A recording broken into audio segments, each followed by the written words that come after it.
So we're back on. Yes, we are. So today I want to talk about, we'll get straight into it. I want to talk about the sage's mind in comparison to the ordinary mind. So I thought where better to start than, obviously we should start with Zhuangzi, because Zhuangzi obviously unpacks the sage's mind, especially in comparison to ordinary mind, concisely and easy for some people to understand, I guess. It can be a little bit easier than Shankara or Gautama the Buddha or one of any of these great sages. But I was going to ask you, like, in relation to Zhuangzi in Korea, do people still study the Zhuangzi in Korea, or is it kind of faded in the distance compared to, like, certain Western philosophies or? I think it's very isolated to certain people, Yeah. such as philosophy students, scholars. Mm. But in general, in society, I don't think that people appreciate the Zhuangzian philosophy that much. Mm. Actually, Taoism in general, I think. And it's quite disappointing because people don't value their own philosophy, which was born in the soil. They are much more favorable towards Western way of thinking, lifestyle, philosophy also. Nothing wrong with it, but what I'm quite disappointed of that is that people don't seem that appreciating Eastern traditional classical philosophy, which is very important for all of us to understand, I believe. And because we kind of lost origin of our study, philosophy, so people seem to very confused with traditional culture of Far Eastern Asian countries, with Western way of thinking. So which is very interesting. I always found that, like, when we were in Korea, I found that people kind of scoff at Taoism and Buddhism, especially. Like, they don't scoff at Confucianism because that's basically the social fabric of the culture, but they're more favorable. Well, in a religious sense, a lot of people lean towards Christianity for whatever reason, but a lot of people scoff at Taoism and Buddhism. So even when you talk about Zhuangzian philosophy, which is not that popular in the world in general, in a place like Korea, they have no idea who Zhuangzi was. They may know maybe Lao Tzu. I don't really know, but there seems to be that. And we had some experiences even with people using Taoism as kind of like a way of fooling people into certain things, like as Christians might do in the street, trying to gain followers, and there are strange things like that happening in Korea. But I just wanted to ask you about that, because it is strange, because in the world over, Zhuangzi especially is not well known, and it's kind of it's quite sad, because as you and I know, his philosophy is up there with the best of any philosophy in general, and any spiritual path in general. His philosophy and understanding of Taoism is, second to none. So it's very important. And getting back to what we wanted to talk about with the sage's mind, it's very important to understand the Zhuangzi, to understand what enlightenment is, what the self-realized mind, how it behaves, and the perception of that person, and so forth and so on, which a lot of people see that through other spiritual traditions, and they may not understand it, but you can understand it a little bit better with Zhuangzi. But it's a lot. You still have to unpack it a lot. And a lot of people think that you can read the Zhuangzi and you read a passage like, when there is no more this and that, you sit in the center of the Tao. You know, when there is no more this and that, you're at the still point of the Tao. And a lot of people can misinterpret that passage as well, you know what I mean? So to unpack that, we have to understand the term Qing, and that's with a Q. If we're spelling that in English, that's Qing. We're not talking about Jing. A lot of people misinterpret that. We're not talking about Jing as in Chinese medicine. We're talking about Qing, which is according to, again, this is a term that goes to Maoist logical theory. So for those of you who don't know who Mozi was kind of a pretty conservative philosopher in the Warring States period of China, and you could probably, if you want to get a contemporary idea of him, think about the work of Peter Singer, and you've got sort of an idea of Mozi. So we just eliminate all the humanities and everything that's, you know, beautiful in life, which is very odd, and it's a very practical path. But anyway, Qing comes from Maoist logical theory, so part of Mozi's philosophy. And you can translate it in a few ways. You can translate it as facts or emotions, but the way it's interpreted in the Zhuangzi is species-specific essence. So it's something that is specific to a species or an organism. So, you know, you can think of many things like that. The way a horse gallops gracefully more than other animals of its nature. Things like I don't even know, like the way a penguin waddles. You know, all of these things that are species specific to whatever organism that is. So with this, Zhuangzi is saying that the human species-specific essence is the ability to dissect life into this and that. This is what this phrase is talking about, that a lot of people don't understand, is that when he's saying that when there is no more this and that, he's saying when there's no more Qing, when we have fasted the mind of this species-specific essence. And that's why he says that this species-specific essence is a flaw. It's a flaw. So when we are dissecting the world up into this and that, then we don't see the Tao, we don't see the true nature of reality, because we live life from a partial perspective, so from partiality. And one of the defining characteristics of a sage is their ability to have an impartial view of the world. So like in the Tao Te Ching, you know, when you call something beautiful, you automatically make something ugly.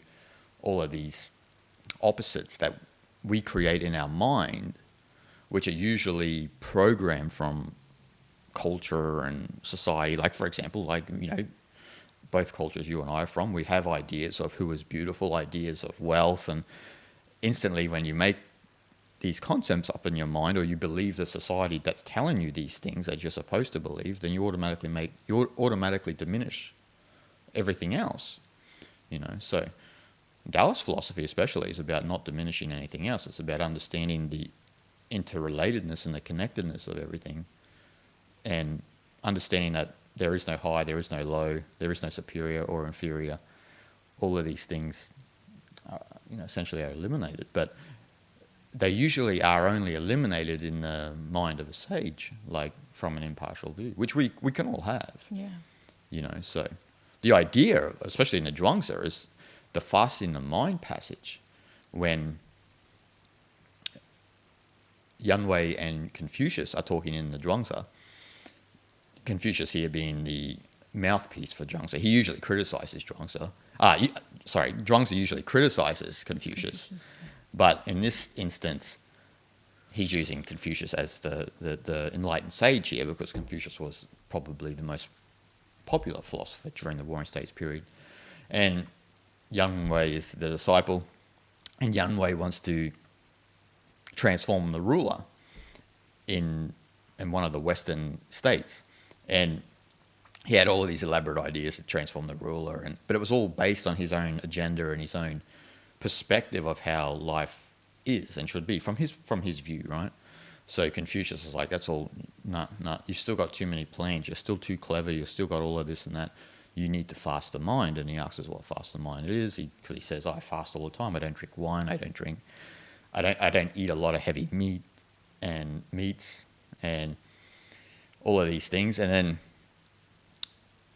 then Confucius says you need to fast the mind to understand the true oneness of the world. And then once you understand that, the Tao will take over you, and you'll be able to be present with the ruler and transform him in a completely different way without any sort of intention to do so. So it's pure Taoist philosophy, this idea of when nothing is done, everything is done. This idea. So of trying not to impose your will on someone else actually, in some sense, changes them in a certain way. So it's all of this paradoxical thinking that we find in Taoist philosophy.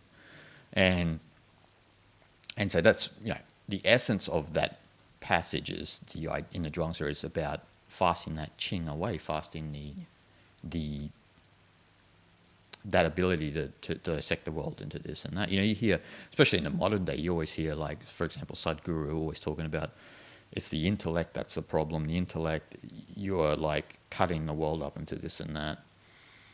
And I always use the analogy of the frog. Like, so for example, I don't know, many of you out there probably have never had this, but in a lot of schools, especially in Australia and maybe America, I don't know if it's in Korea as well, but when we're in high school and we're in, I think it's biology class or one of these classes, that you have a frog and then you learn to dissect the frog up. So the idea from a Taoist point of view is that the frog is perfectly beautiful the way it is. Our intellect just cuts it up and, need to have a look what's inside. Need to have a look what's inside. Yes. So you lose your appreciation for beauty and truth as well. Because the truth of the frog is the frog, right? It's not the pieces inside. I mean, they make up the frog, but that's not the frog, right? Like with us, you know what I mean? Like, I don't need to cut you up to know who Guy Young is. I just, we just need to know each other.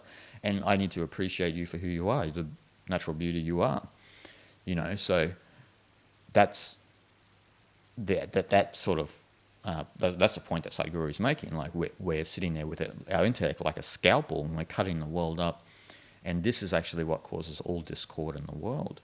And this is not a new philosophy. As we're talking about Zhuangzi, we're talking about long time ago. We're talking about 2,400 years ago, around that time.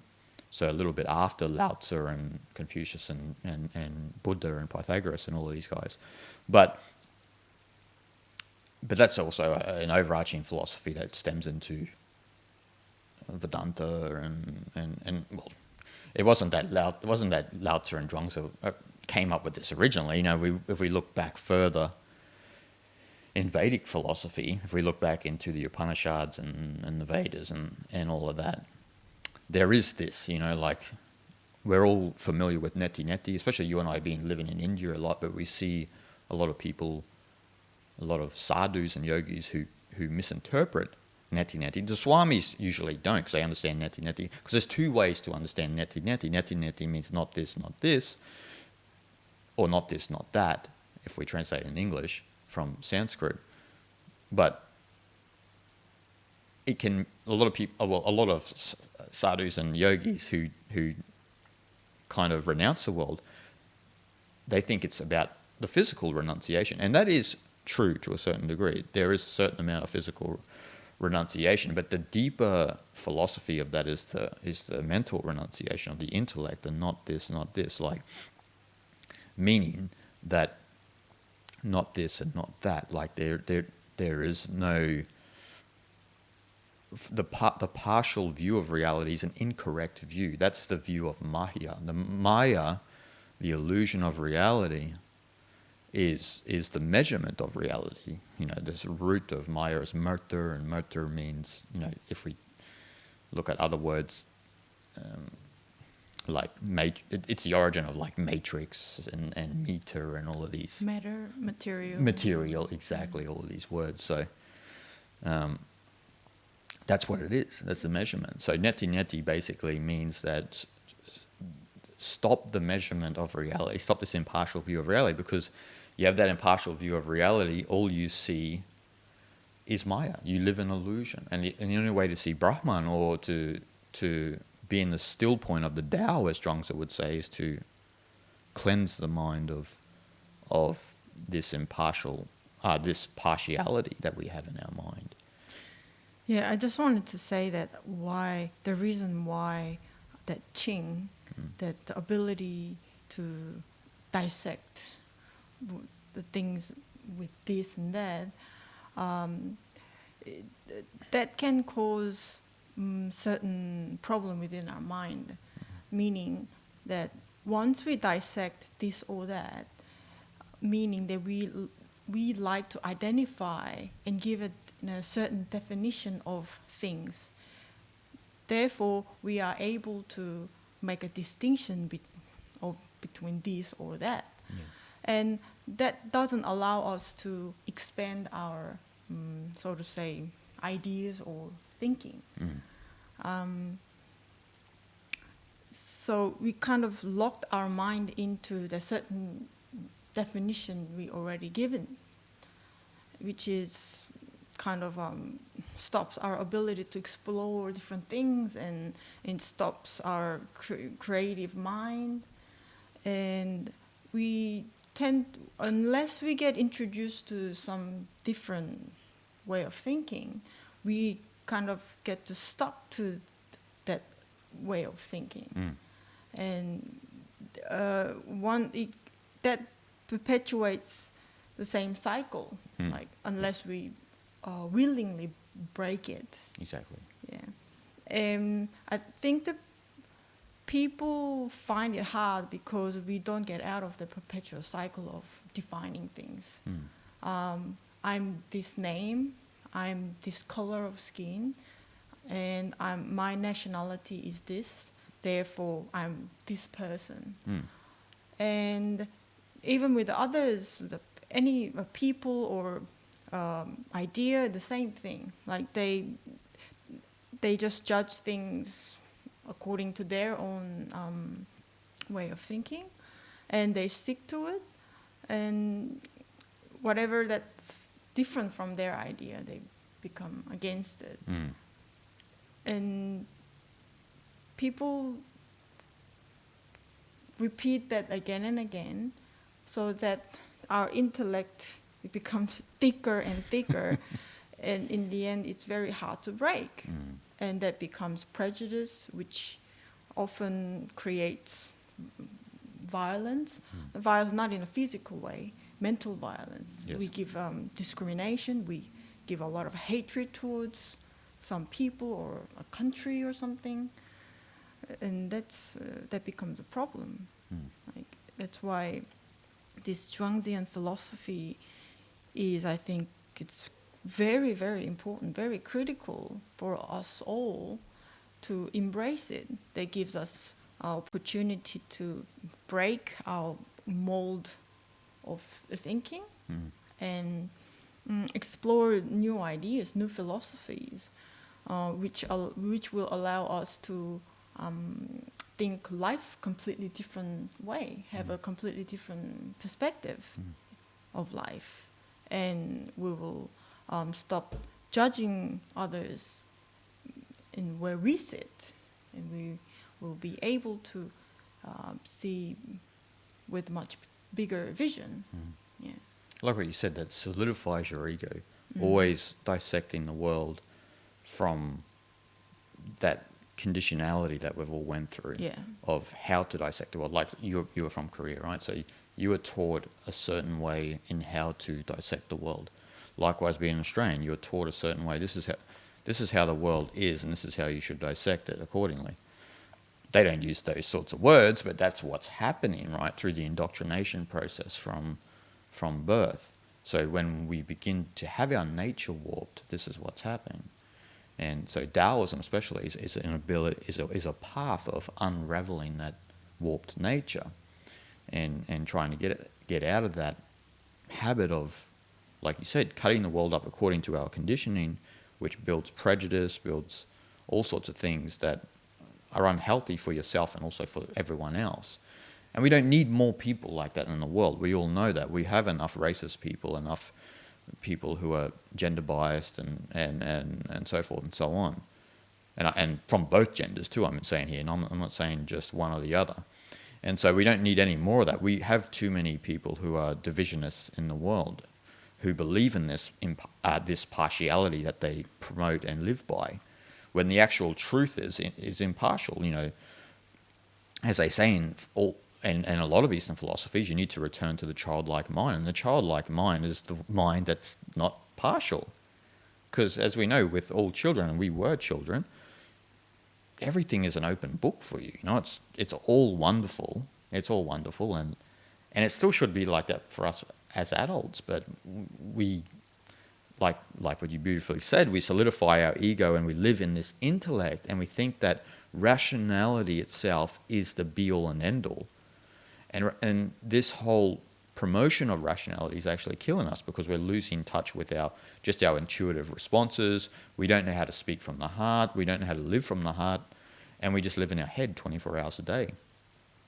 And like you and I have talked about privately a lot, like your education and career and this and that, you feel from doing so much intellectual work, you feel like a pressure and a tenseness in your mind, because all of the energy is focused in the prefrontal cortex, and you're just like, it's focused in the wrong sense, you know what I mean? Because you're trying to solve problems, and all of these problems, in some sense, are meaningless. You know, I want you to solve this maths problem.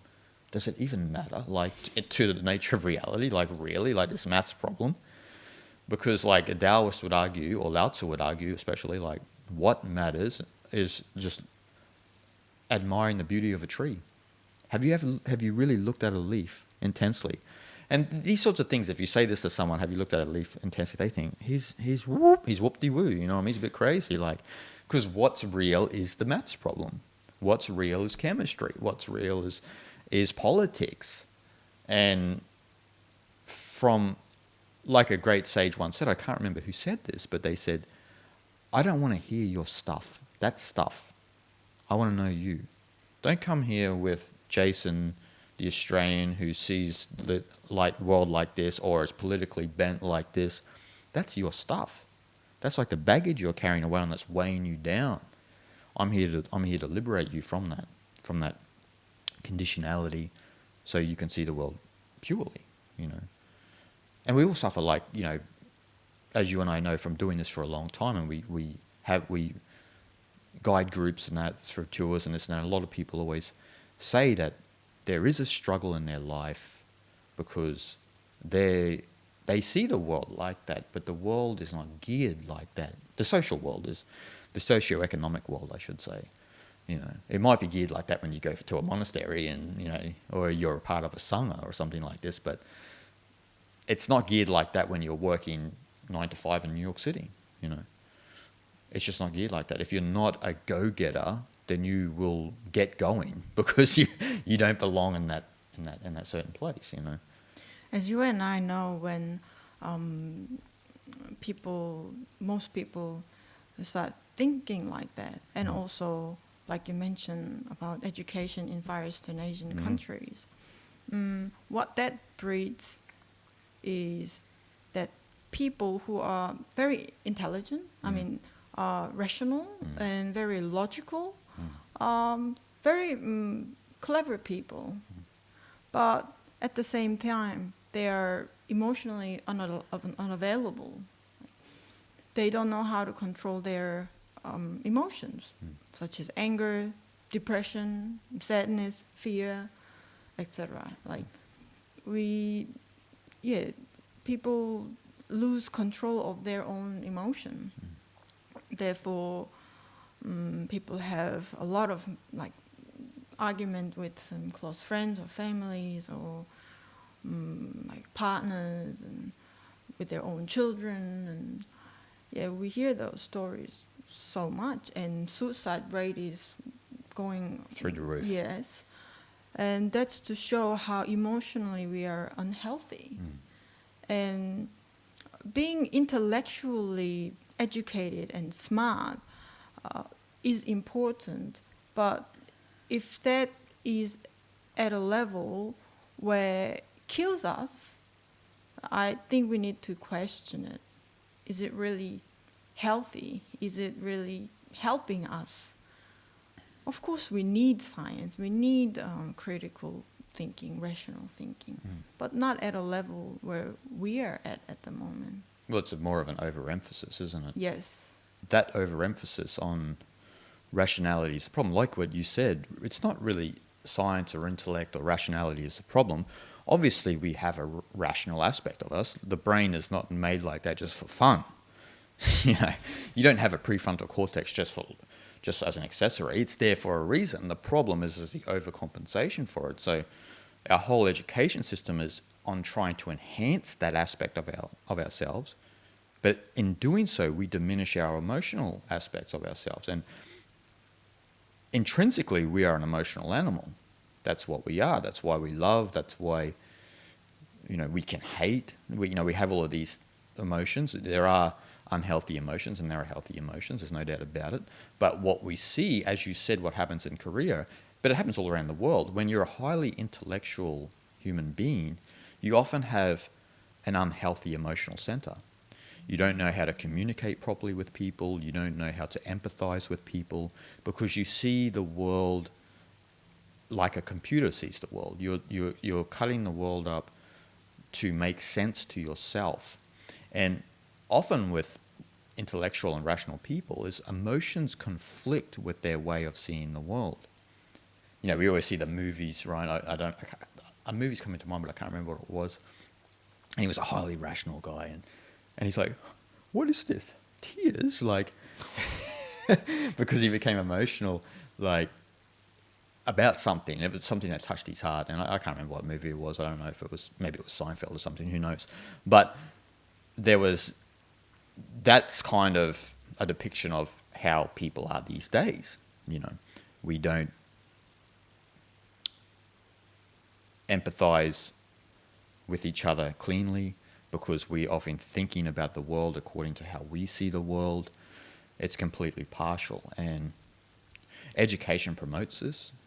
Our parents promote this, the culture promotes this, and these are all things that warp our nature. As they say in India, like the fortuitous birth is to be born in a family of yogis. So not many of us have that opportunity. Obviously, we're all born in ordinary families and usually middle class. So that's the difference between us mere mortals and the sage. The sage sees that that's just stuff. That's psychological baggage. That's conditionality that you've gone through culture and education and so forth and so on. But like you said, it doesn't mean education is inherently wrong or inherently problematic. It can be problematic if you fully just enhance your intellect and you become this intellectual creature who lacks emotions. Like we don't need that in the world. That's maybe a result of some of the problems we have in the world. So definitely having a clean emotional center, which is what spirituality tries to do. It tries to give you a clean emotional center as opposed to just enhancing your intellect. Now, it's not saying that you shouldn't study the classics. Of course you should study the classics. You need a frame of reference to understand the deeper elements of life. But at the same time, you also need to go beyond that because you need to go beyond all sorts of concepts and so forth and so on, because even they themselves are concepts and they have a certain element of partiality and intellect in them. So as Zhuangzi perfectly points out, we just need to clean that all out. We need to fast the mind purely, and we need to get rid of all of those cultural traits and those partial traits that are causing all the trouble in the world. Easier said than done, there's no doubt about that. But that's why spiritual practices and certain philosophies came about in the first place, was to counter these problems that we encounter in the world. And it's interesting because, as you and I know, that cognitive science is catching up to Taoist thought, Buddhist thought, Hindu thought, in the sense that we need to cleanse or fast the mind. And we have also, from studying cognition itself, we've overemphasized for the cold cognition in the prefrontal cortex, where the intellect and all sorts of partiality comes from in the first place. And we've concentrated nothing on this because, in the old days in science, it's like, oh, we don't really know what this stuff is. We just push it to the side because we can't work it out. It's unconscious, you know what I mean? So, but nowadays there's a lot of growth in cognitive science and philosophy of mind in science, and through people like Evan Thompson, Edward Slingerland, even Joseph Heinrich and Richard Nisbett and these sorts of guys are making this sort of ground in that field. Lesser known people than a lot of other philosophers that people probably know, but there is a lot of ground being made. And obviously those specific guys have to talk about Eastern philosophy and spirituality to make sense of even what they're talking about, because you're getting into kind of a mystical realm where you need some help from traditions that have got thousands of years of experience,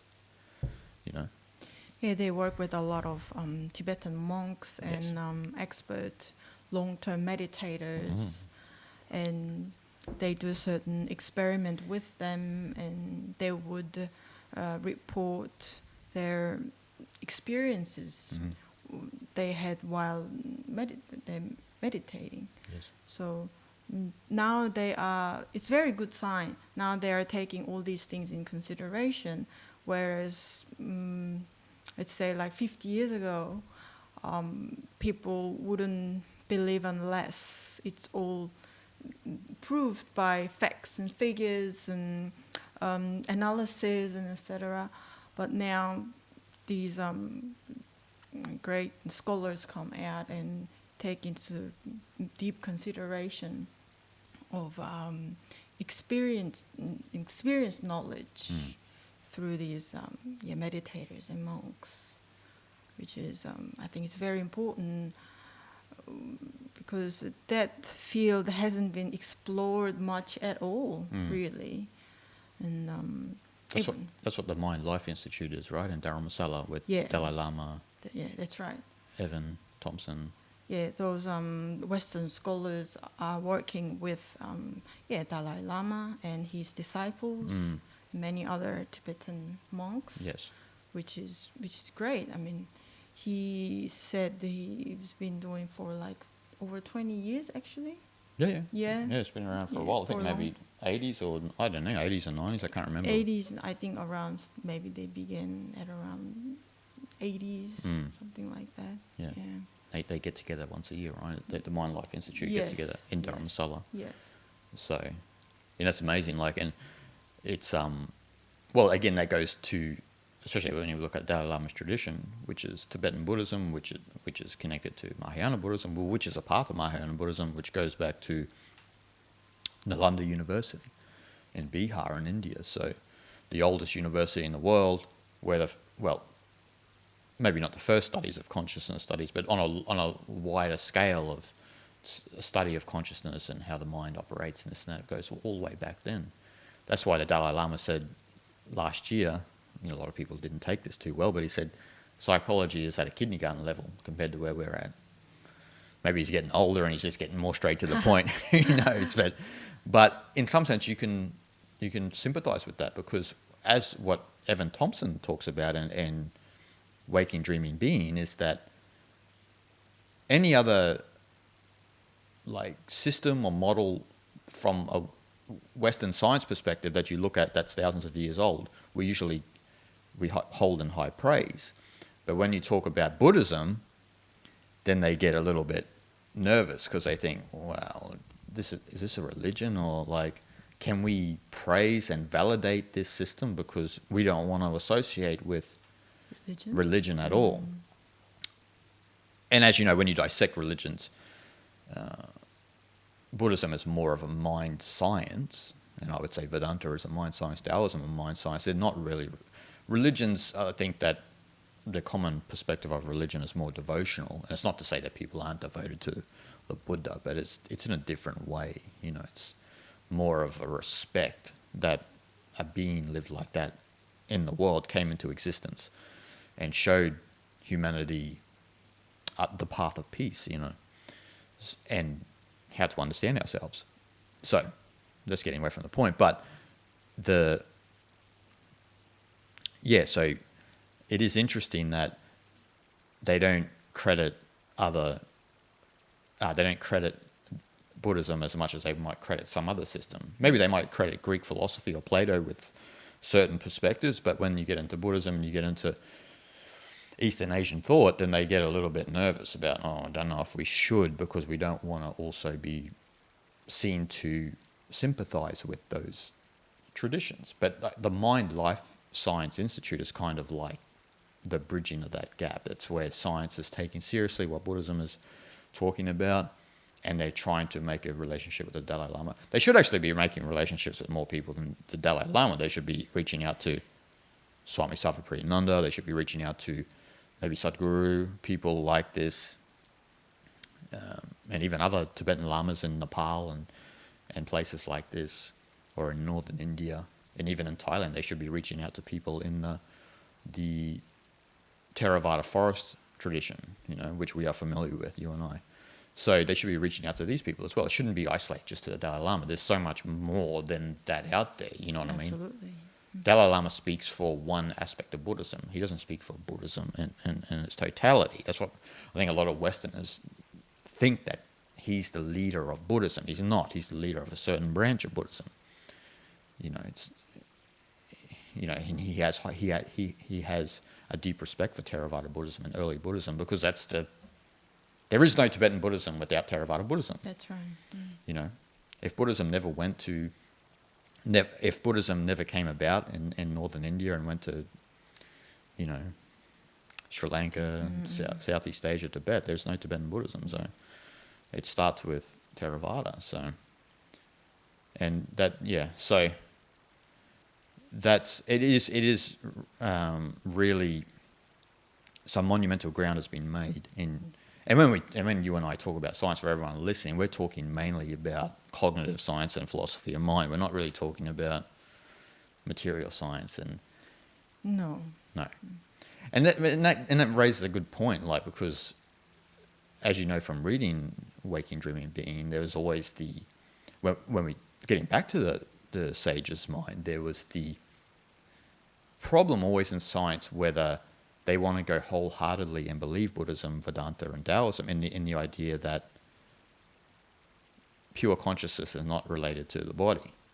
So that mind space that we talk about, we call it Atman or Brahman or the Buddha nature or Shunyata, any of these words, to relate to this pure consciousness or Purusha, or this mind space that is experienced in deep meditation and through a lot of practice and understanding these traditions. There's not a wholehearted belief in that, as you know from reading Waking, Dreaming, Being, is pure consciousness still a product of matter? Matter, yeah. Physical body. Is it a byproduct of the mind? You know what I mean? And, the Dalai Lama, being as open as he is, said, look, I'm open to that possibility. But it's so hard to test. Yeah. But this again goes back to what we were talking about. This is when you actually should listen to the ancient traditions, because they have all of the information. They have thousands of years. They're already ahead of you at thousands of years. And this is why Dalai Lama said psychology is at a kindergarten level, because we have thousands of years of information about pure awareness and about what it is and how it is, in some sense, it's part of the body, but it's also not part of the body. You know what I mean? It's encased in the vessel you have now, but it doesn't exist. Actually, it's not an aspect that is stuck to the body. Can that be said in relation to like Zhuangzi stories such as butcherding and drunken men, this kind of stories? Yeah, it can be related to that as well. The pure awareness element. Yes. Yeah, of course, yeah. Well, look at the butcherding story when he's operating from the mind and he's trying to learn how to cut up the ox. All he can see is the ox, but then when he begins to let go and see from spirit, he's seeing from spirit, however you want to interpret that. what that means is he's seeing from that impartial perspective, from that pure awareness, then he can effortlessly move through whatever obstacles there are in life. Also this idea of pure awareness in Taoism is about those kind of skill stories where it gives you that ability to move through life effortlessly, and not, even when there are obstacles, they're not perceived as obstacles for you because you get through them, and there's no karmic stock because you're done with the jiva, you're done with being this person, and you're the genuine pretender, you're the Gen Ren, you're the true man of Tao.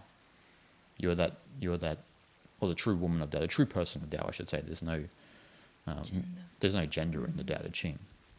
So, yes, definitely, I would say so. You know what I mean? It's not as defined as you would find maybe in Buddhism or Hinduism, but you have to understand the context of the philosophy. You have to understand Taoism, really in detail, and then you can say, oh, wait up, yeah, they are speaking about some sort of pure awareness here, because like to see from spirit, to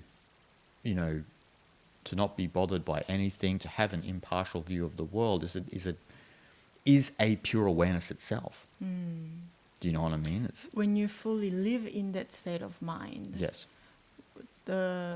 Is it something that pure awareness presenting itself through your life? Through your life, yeah. Taoism, as you know, don't like to create any sort of like details about a lot of things. Like, so for example, they understand that pure awareness. They understand that, but they don't give it a name. Like in yoga, like they'll give Purusha, or in Vedanta, they give it Atman. So in Taoism, they try not to give it a name, but it's explained through stories, like what you mentioned before. It's explained through stories and through the actual text of what that state is that you're living through. So again, they're saying that you experience the world impartially, and your consciousness is not tainted by the nature of the world, culture, society, conditionality from your family, and you experience the world purely. You see the world from spirit, and that spirit is the Tao. That's the all-encompassing Tao, and all you do is you experience the Tao in life. So it's kind of like, that's exactly what Vedanta is talking about, right? They're talking about experiencing the world as Brahman. You come back into resonance with Atman, and all you see, you are out then of the mind of partiality, because you've come back into that undifferentiated consciousness. That's a good point that I need to make, is that it's more of an undifferentiated consciousness. It's not differentiated. It's not Guy Young or Jason. It's something that we all share. Like in Lateralis, in that Tool song, we're all one mind. Maynard's talking about that pure awareness. That one mind is the pure awareness. Your mind as Guy Young is definitely not the same as Jason, and Jason's definitely not the same as Guy Young. As a character, But that deeper level that we want to get to is the one mind. And that helps you, as in Lateralis' song, spiral out, like what you said before. When you come back into that, it frees you from a lot of that things, and you can do things in the world that it allows you to grow. You have to come back into that state of mind. It's not even really a state of mind, but that state to allow your life to grow. Like from caterpillar to butterfly. Exactly. That's a beautiful analogy, and that's the way it is, So, and that's the process we are all in, is about coming into that perception of seeing from spirit and coming back into pure awareness, same thing. And that allows you to do whatever. Your life then is lived by something else. So you've got to, in Taoism, there's always the analogy, you need to get out of your own way. This is why skill stories are important in the Zhuangzi, because once you're out of your own way, your life can it's just grace, pure grace. It just moves effortlessly and can go here and there. Yeah, like there is this story in Upanishad. I don't recall it exactly how it was said, but the story was something like you peel, like just like an onion, you peel the skin and peel it again and again and again. And the master was asking the disciple, peel it again and again and tell me what do you see in the middle of it when there is nothing to peel anymore. Well, there is nothing, master. There you go. It's ego.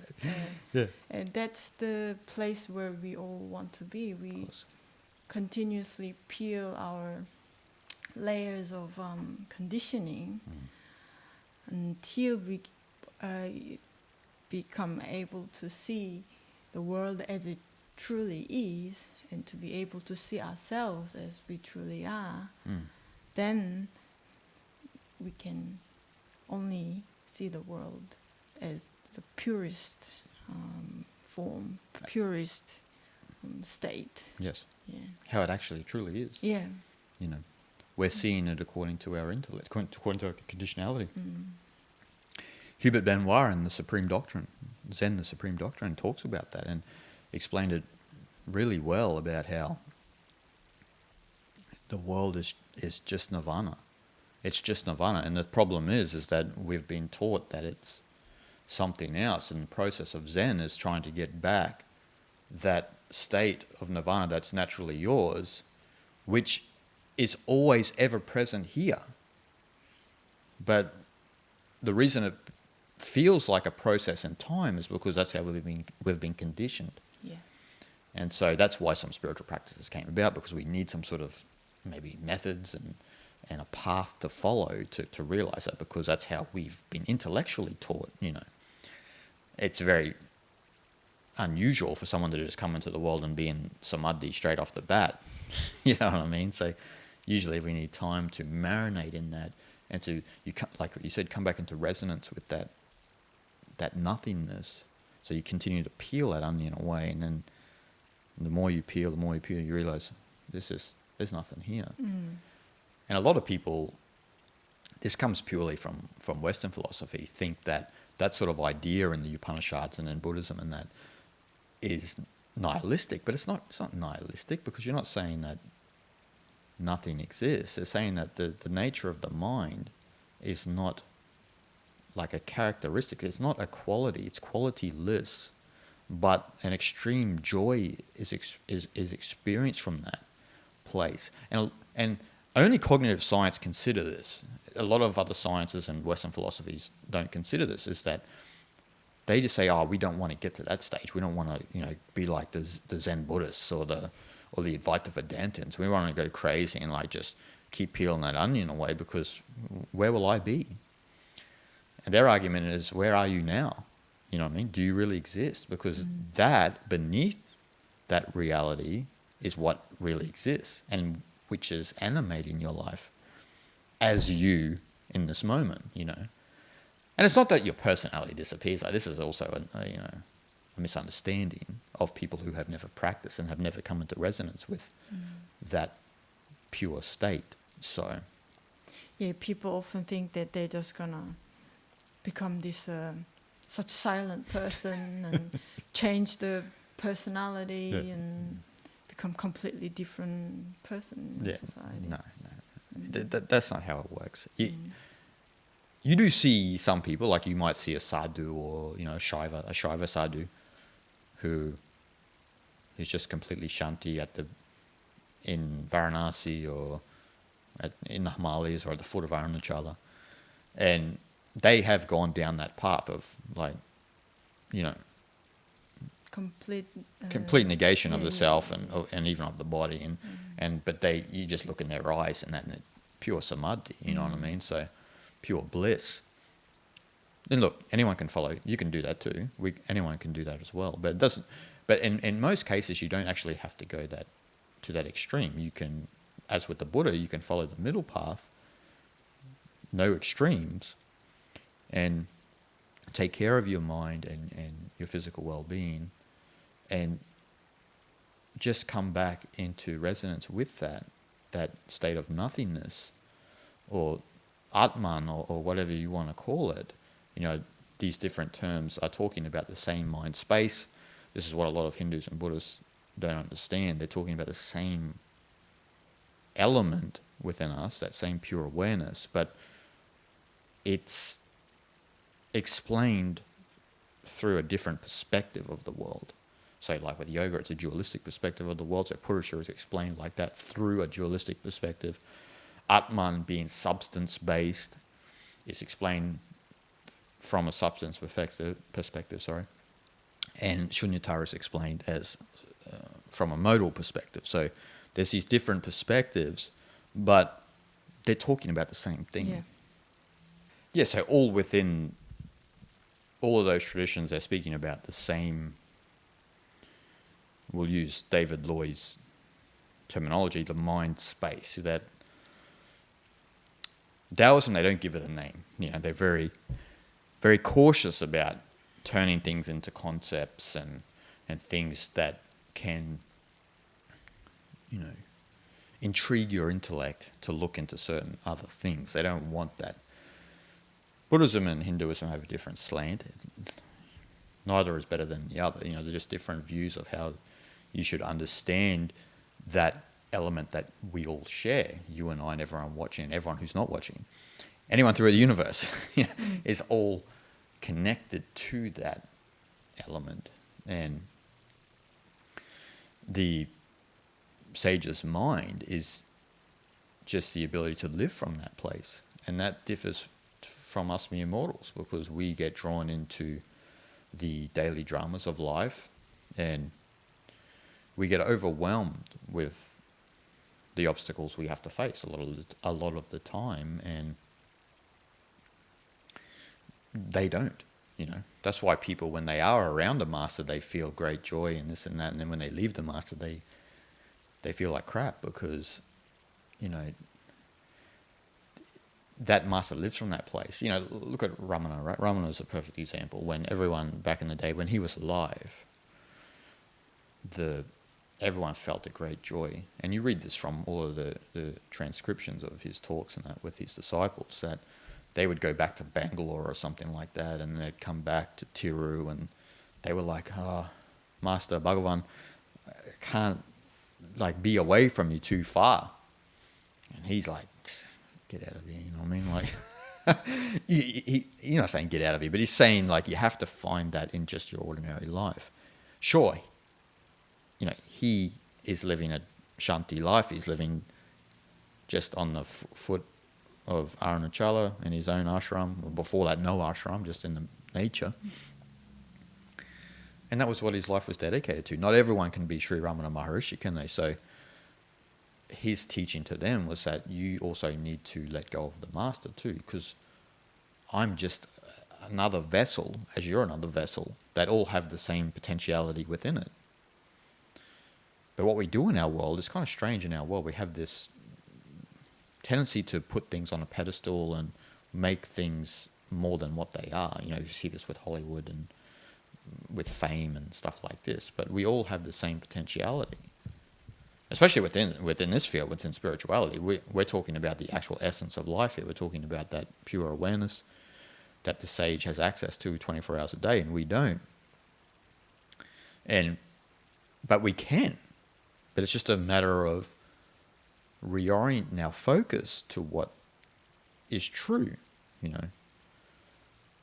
as they say in Advaita Vedanta, you need to abide in the self. So you have to actually make an effort to be in that place, instead of thinking it's just going to come to you like some sort of, Hollywood film where you become enlightened and so forth and so on. It doesn't really work like that. Yeah, people tend to depend on a lot of things. People like to join a big group of people who are practicing certain things, like a ritual or whatsoever. I think those things are important maybe at the beginning, but once you have felt that space within you, only way to make it stronger is to practice on your own. Yep. We cannot depend on a master or a group of people or certain external practice forever, because that's always going to end at some point. For example, your master might pass away sometime in the future. You can no longer rely on someone anymore. So I think it all comes down to how badly do you really want Exactly. that desire not to desire.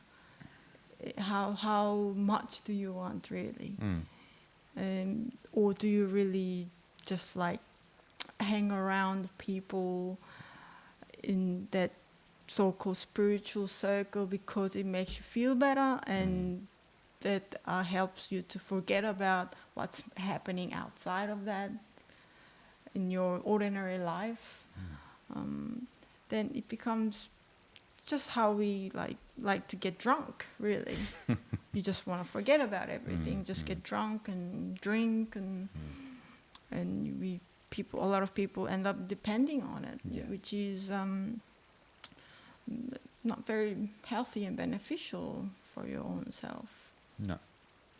Well, that's why there was the birth of the vanaprastha, of the hermit, and this and that, because they realize that there can be a dependence on master, on culture, on teachings themselves, you know what I mean? So there can be a dependence on that. Like, Cold Mountain's a perfect example, right? Hanshan. So he was schooled in Taoist and Zen Buddhist thought, and from what we can intuit about that is he must have spent some time in some sort of formal setting of monastery or something like this. He was very schooled in that, but he had an unusual relationship with that and also his daily life in the city, you know, and it appears he was married and what have you. But when he retired to Cold Mountain, it was more so about a dedication to be in that place. You know, you can take that as what, in a literal sense, that he tried to escape the world and this and that, but that's not the point of the story. The point of the story is his dedication to live in that pure place and to, as he said, wash his ears out, wash all of the conditioning out of his mind so that he can come back to his pure nature. And yeah, as you said, that we need to have that sort of commitment to that, instead of desiring to hang around the master and to hang around a group that make us feel comfortable. Sometimes when we feel uncomfortable, we make the greatest spiritual progress in our life. You know, a lot of travelers in that work this out because they break their comfort zone and they travel and they learn something about themselves. Usually they might be learning something else externally, but they're learning also something else internally. You and I know that from being long-term travelers. And that's part of the point, especially with the Cold Mountain story. But that's just one hermit story. There's millions of hermit stories, and many stories within India of vanaprasthas and sadhus and all of these sorts of renunciates that had to get away from society to truly live it. It doesn't mean you have to do that. Like, we have people like Nisargadatta Maharaj, who lived his life in Mumbai and smoking bidis all day, and he was shanti all the time. People would come to his house, and he appears as a commoner, but it's a giant among men. You know what I mean? So there is also that element as well. You don't have to physically escape the world, and that's what a lot of these stories are not about. They're about escaping your stuff, your garbage that you've accumulated through life, that you think is you, and this is not who you are. You know, and this is the whole story of jiva and atman. It's the story of, you know, you think you're this jiva, this persona system, and you've accumulated all of this psychological baggage that you identify with, and atman is the reset clock. That's the reality of who you truly are. And so the only way that can come about is not from destroying your identity, but to lose the belief in your identity. You know, you don't believe that's who you truly are anymore. It might be how you operate in the social setting and with your family and this and that, but you've come in contact with something much deeper that you go, no, that's not actually who I truly am. Who I truly am is pure consciousness. It's pure awareness, and in some sense, pure bliss, because you're not tainted. You're qualityless, and that qualityless aspect is the aspect of the sage's mind, and is the aspect of our mind. Truthfully, Yes. you know, that's Naguna Brahman. Naguna Brahman is the qualityless, uncharacterized, undifferentiated, whatever. You know, we give it Brahman as the name. You know. Yeah, a lot of people are very familiar with identifying themselves through social position, family, and the country that you're from. So it's a bit like a group mentality. When you are in a group, you feel safe, you belong, you're part of something that gives you such security within yourself. But what that does is that it limits yourself, and you end up building false identity of yourself, and end up you kind of suffer because you feel you need to obey to society or social structures and whatnot, and people find it more often than not it doesn't fit to them, so they have big conflict within themselves, and they go through a lot of psychological problems and battles and get into depression and things like that. So when people turn around and find this Eastern spirituality or meditation and things like that, at the beginning, maybe because it's uncomfortable, maybe they're not very comfortable being alone or being different from a lot of other people. But once they get through that stage, we start to feel something within ourselves, like such peace, tranquility. Mind is so clear than ever. You're not as distracted as you were before. So you find this very peaceful space within yourself.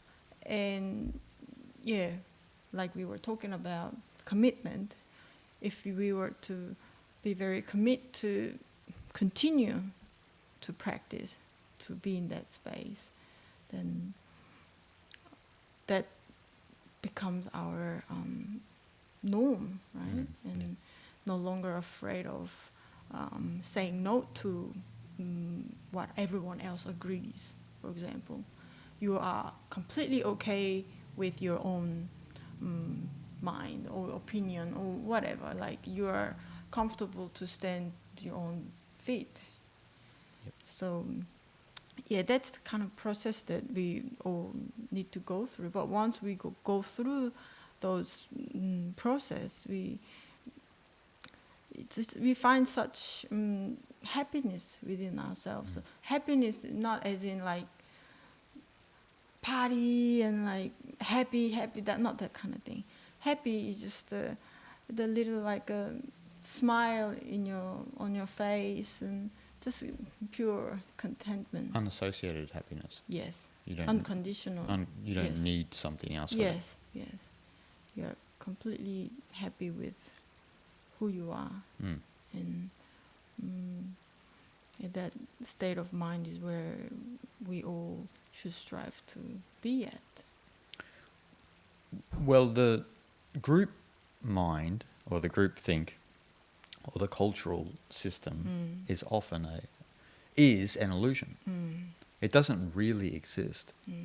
That's what, as spiritual seekers, we all have to understand. That is part of our stuff as well. It doesn't really exist. It's something we agree upon because it keeps society a certain way, it keeps it harmonious and this and that. But from a spiritual perspective, with what you're talking about, is that we have to, it's an individual endeavor. You know, we have to be committed and be honest with ourselves because it is an individual endeavor. It's got nothing to do with your grandma or your neighbor, nothing to do with them at all. Doesn't mean they don't exist, doesn't mean they don't matter to your life, but what matters now is something is deep. You know, it's the essence of life. And that's got nothing to do with a group think mentality. Again, individuals, even the idea of a culture or a group is built on individuals. It's not the other way around. Yes. And that's what Taoism versus Confucianism is. Confucianism is a system that's imposed on the individual to teach them to be a certain way. Taoism is about the group is an abstraction. The individual is what's really true, and what you need to do is come back to your true nature. That's what and how life is. And we all know that from being humans, but because we may be born into some cultures that, for example, might follow Confucianism, we suppress our nature to follow a certain system. And that's where depression and anxiety and psychological trouble all begin, is when you are trying to be someone else when that's not who you truly are. So you're trying to naturalize something which is not natural. And that's what the Confucian system is. And that's what most cultures is about trying to naturalize or to make you a certain way and to make you think that that's the way it actually is. And that's not the way it actually is. Right. The way you actually are is the way you are, without all of this nonsense. And when we can't allow you to be how you are, we don't know what you have to offer the world. You know what I mean? So you're a good example, right? You were very good at music in your younger days, and then you were forced into more education and then into politics. And then when you got old enough, you pulled the pin on that. You're like, I got to get out of here. I got to at least see the world before I go mad. And then you found music again. See, when you were a child, you were allowed to just explore what was intriguing to you, you know. For you, it was music. For me, it was sport as a child, you know. And for other people, it's different things. And that's what happens when you live from the childlike state of mind, or when you live from pure awareness, is that those things are still things that you enjoy. But you can only know that you enjoy them when you live from that place. When you're all riddled up with culture and how you should be, you think that you need to acquiesce to a certain role in that system that makes your parents happy and makes the society happy. And that's all nonsense. And we know that's nonsense because that's why people are killing themselves prematurely. That's why people are jumping out of buildings when they're working for the iPhone company, you know, and all of these sorts of certain things. So yeah, that creates certain psychosis within all of us. Exactly. We want to go that way, but external force pushing you away from that way. Yep. And pushing you to go the other way, which you never want to go. But in the end, you'll have to oblige to it, right? Because there's no other. It doesn't seem like there's any option other than that, other than obeying to that. Yeah. Well, the saddest case is Confucius, right? Confucius himself is the saddest case because he followed his own system for 70 years. And then he only when he got to 70 did he realize the nature of the way. And the nature of the way is not through all of this rigmarole and conditioning and posturing, but it's just in being who you are and allowing your nature to be as it is. You are not beast-like. These philosophies, like Confucianism and certain Western philosophies and religions, make you believe that you're a beast from birth and that you need to be cultured. And the irony is that when we do culture these people, that's what usually leads to animalistic tendencies. You know, it leads to people becoming thieves and murderers and this and that because they are positioning themselves against other people in that society and they're not quite happy where they are in the whole system. And from that place, we always seek something externally. We seek to, have a new goal, achieve something better than what you have, and anything. But when you step back and when you live from that sage-like mind and state, I often find this with myself too, that you kind of stop seeking. because you are completely fine with the way things are and the way you are. So there's nothing to add. It's perfect. It's kind of sudden realization a little. I don't need to seek anymore.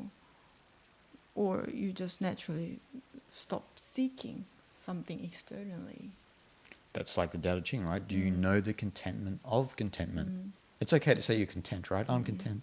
You can be content. You can be content with a Ferrari, right? But that's just content. Do you know the contentment of contentment, which is what you're talking about, which is what it says in the Tao Te Ching? You don't. You're free of being a hostage to striving. We are often a hostage to our own mind when we are trying to seek and strive and be someone. And usually when you unpack it, this is the thing, this is what annoys people a lot, is when you unpack that, it's usually driven by the way society is. Yeah. It's not driven by actually who they truly are. From outside force. Exactly.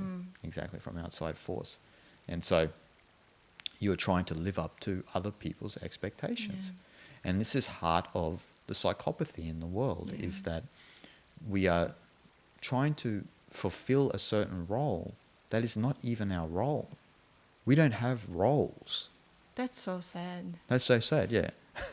Roles are based on whatever the external system believes is good for the external system, not what is good for the individual. Yeah. And so most of the deeper Eastern spiritual traditions are about unraveling that and making you come back into contact with who you truly are.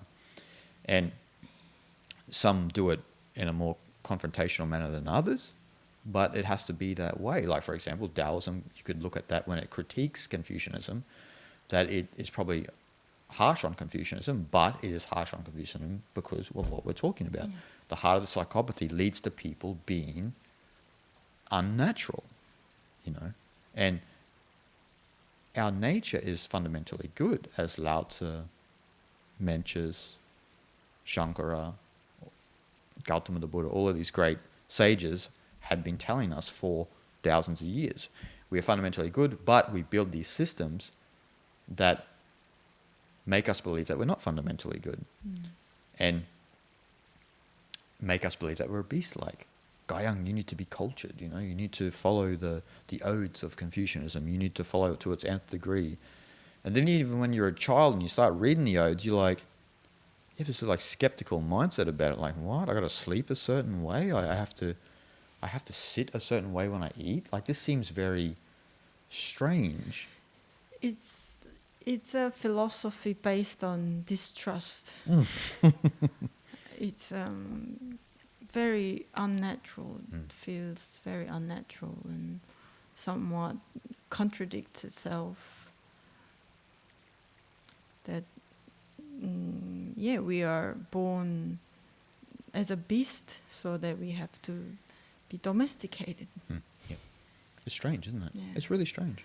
It's so inorganic and feels like we are definitely don't belong, so that we have to try and put a lot of effort to belong to society. And the world. And the world, which is under a certain ideology, which is created by this person. Yeah, it's very unnatural. But that's an important point you raise, like the element that we don't belong to the world is an important characteristic, not just of Confucianism, but of Christianity and certain religions like it, where God is separate from the world, you're a sinner, so you are automatically condemned by the world for nothing. It's like you're born into the world, it's like, nah, you got it wrong. It's like, I haven't even started. I have not even started the game yet. Yeah, well, in Christianity, you're sinful. Yeah, you're sinful, yeah. You always carry a lot of guilt. I don't know how you can live with that. It's not psychologically healthy, and that's what, there's been research done on that. But what Taoism and and other Eastern philosophies do is they explain that you do belong. And actually, when we look at Vedanta, is that God is part of your nature. You're not sinful. You belong because you are an aspect of God. There is no separation. There's no divorce between human and God. And what these philosophies do, like that, when they explain, when they're holistic and they explain that you belong, it makes psychologically healthy people. That's right. And that's why I've always emphasized to people who watch my videos that Eastern spirituality is about making people psychologically sane. They're healthy and sane traditions. They're not creating an artificiality of the world, of how the world is. So making that you are separate from the world, or all of these funny things that certain religions like Christianity create. It's telling you belong. And as in the Tao Te Ching, the Tao loves and nourishes all, but does not lord it over them. It's not a thing that lords it over. It's not a being. You know, the whole universe is energy, and the fundamental energy of the universe is the Tao. And that is that pure awareness that we can all tap into. And when you come more back into that, that's when you begin to feel more that, yes, I do belong to the world. I'm not separate from it. I'm not separate from my brother or sister or anyone in the world, and or any other being. I belong. I am connected to the soil of the ground. You know, it gets pretty nutty. Yeah. It's like in that Rage Against the Machine song, like if they teaching you that you don't belong and this and that, know your enemy. You know what I mean? They're your enemy. They're telling you that, I don't know if it goes specifically like that, but it goes something along those lines. They're telling you that you're not worthy, you don't belong, you know, you need to know your enemy. That's, and I don't want to create an artificial enemy here for people listening, but we're using that as an analogy, that you don't want to fall for traditions and that teach you that you don't belong, because you are going to always be suppressed in your life, and the true nature of yourself can never come to fruition if you follow those traditions. You know, we talk about Confucianism a lot in Far East Asia, and we see that a lot in China, Korea, Japan, but we also see that in the West through Christianity, and we see that through the evolution of fundamentalism, where people believe so much in a philosophy that they can't see the world without that framework in their head conflicting with the way the world actually is. And that's a terrible thing. That's a psychologically unhealthy person. Like if you look at it from a psychological perspective, they're not sane. Because a sane person can see the world as it truly is without a system of thinking in their mind. And that's when you can see beauty and truth, and you can understand everything, when you see from that place.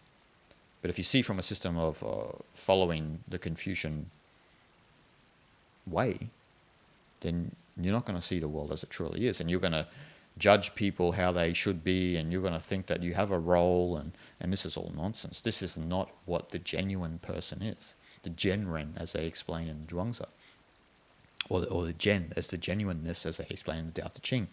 You're not going to get even close to this true person of Tao, you know what I mean? You're nowhere near it, because you can't see the world as it truly is without a veil conflicting with how you see the world, you know. And that's part of the big problem for all of us average Joes, is that we see the world through a veil, and the sage doesn't. The sage, the reason why a sage guides people is because that's how they see the world. People come to them with all their baggage and all their garbage, and the sage is like, shh, no, come on, talk to me truthfully here. What were you talking about? Like, Come off it. Come off it, yeah, come off it, Shiva. You know, as Alan Watts once said. And that's what we all need to do. We all need to come off it and come back into that true nature that we all have within us. And that's where we can really make big strides in the world. And if people want to talk about the ideal of world peace and so forth and so on, then it can't happen from partiality. It can never happen, because you still have an agenda. You have an ulterior motive of who you are and what you want to do in the world and how you want the world to be, which is more important. And this is a problem. We can only make big strides in the world from an impartial perspective. And from that perspective, we get to understand our human nature much deeper level, meaning that we get to have this ability to understand other human beings at a very fundamental level. Yep. We can have more empathy towards other people and become much more compassionate. And because all these prejudice and preconceived ideas dissolved, we get to see one another with much clearer eyes, and we become able to understand others just like yourself. I think that's very, that's so human. And that impartial path introduces us that ability. Exactly. And that's what I really like about, since I was born and bred in South Korea, and we all learned, I don't know, how to compete, try to win over other kids when you're at school, become better at English, math, and science, etc. Which is very inhumane. It's like, and that social system and education system judge each student and each individual by, I don't know, grades, numbers, these things. Yep. So I never knew what humanness is like. No. Like, everyone, farts and shits and all that. Every day. And everybody feel fearful at some point. We're scared of something. That's also being part of a human, and being sad, and sometimes we cry until eyeballs, fall out, and that sort of extreme sadness and grief when someone passed away, and also extreme happiness, blissfulness. All these things are extremely human. And this world where we live in right now, and for quite some time, in this complete partial way, it kind of crippled us from being able to be a human, real, genuine human. And when I start to open up to that, it gave me such freedom. Like, I don't have to think like that anymore. Like, that wasn't it. Like, kind of 20 years of my life is gone to, the background. Yep. But yeah, it gave me so much relief and such relaxed feeling that others have this fear as well as I do. It wasn't just my problem. Or I have an experience of some unfortunate things when I was a teenage girl, but it wasn't just me. Some other people have much worse problem, and they gone through much worse emotional problem than I did, or many other things. Yeah, of course. So that it freed me a lot from like a feeling that I have to carry these bloody emotional bondage and baggage, and like I'm not allowed to express it. This is another thing in Confucian culture. You can never express your real feeling. For example, you're disagreeing with your mother. You're not supposed to say you are disagreeing or pick out why she's wrong, for example. Why? Because she's your mother. You're supposed to respect and give all the respect you can give to her. So you just better say your mouth shut, basically. Yeah. But yeah, so it's suppressed in many ways, Mm. Like there's no such thing as freedom of speech. There is, but apparently there is, but actually not. No, individual expression is not there. Not. It's almost like not allowed in society, I think. But yeah, just that ability, being able to see things as they are and walking on that impartial path is not easy at the beginning, but once you fully embrace it and assimilate it and live in that place, it's such a big freedom that you get it from, and you are free from all that condition, social baggage. So it's very important for all of us. Well, what those cultures are teaching you is to be at odds with your own humanity. That's what they're teaching you, right? They're teaching you to be at odds with your own humanity. Like you said, you don't have a chance of understanding humanness because you're taught to be a certain way, and that is told, well, it's not even really known in some cultures, right, humanness. So you're often taught to be at odds with your own humanity, and most of the unskilled philosophies and religions and that teach you to be at odds with your own humanity. So being beast-like, right, you're already instantly at odds with your own humanity, because like what you beautifully said, we all fart and shit, and we make mistakes sometimes. We do odd things that can be, we would say, uncharacteristic, but it's just natural. We say uncharacteristic because it doesn't accord with what the society says that you should do, but it's perfectly natural. And so, like, for example, what Zhuangzi does skillfully in the Zhuangzi text is he commends the hunchback, the butcher, all of these misfits in the world. And he does that skillfully because he's kind of poking fun at Confucianism. Because Confucianism is trying to promote the junzi, the really upright gentleman, man. He didn't know women. It's very serious. Very serious, and should always be reading the odes and talking a certain way and sleeping a certain way. And Zhuangzi's like, this is just nonsense. You're trying to ignore your human nature. And when do we feel most free?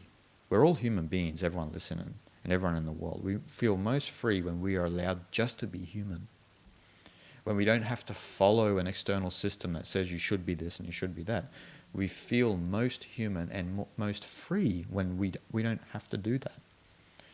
And certain cultures honor that. This is what Namaste is in Hinduism, and Buddhism is an honor of the Atman within you and the Atman within me, that is the same within everyone else, is that human nature within us. We are honoring that. I'm not coming up to you going, Namaste Gayam, as in your personality. And you're honoring something deeper. And I know that Namaste has been completely warped within New Age spirituality, but that's what it really is. And also Namaskar. There are different reasons why we use that, but that's another topic. But it's about honoring that within, and that humanness that we often suppress to be a certain person within society. And so anything with what we said today, like the sage's mind is about not being at odds with your own humanity, not falling for those cultural traps. And I know that might be harder for a child to get to because they're at the will of their parents, but we all become adults eventually, and then it's up to you, to either accept the status quo or to stand on your own 2 feet and seek individual liberation. That's all of choice that we all have. And one of the defining differences between a sage and us is that they commit to that, and they know that this is what's true, and what's true cannot be ignored. And we've built a world on ignoring what's true. And that causes all the problems in the world.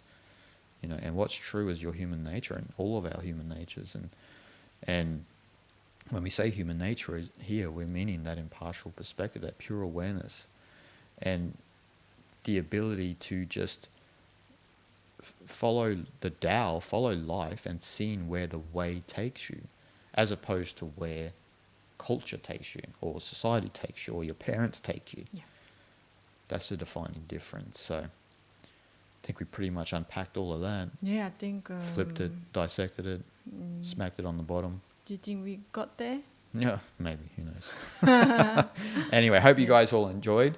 Make sure you're subscribed. You know, I still look at there's can be a high percentage of people who watch my videos who aren't subscribed. So make sure you like, subscribe. And if you enjoy the podcast and you enjoy my other videos, please make sure to go to my Patreon page. If you would like to support my channel, any small contribution helps. And we'll be back next week. Hope you guys enjoyed. Yeah. We'll be back. We'll be back. Yeah. All right, guys. See you next time. Bye-bye.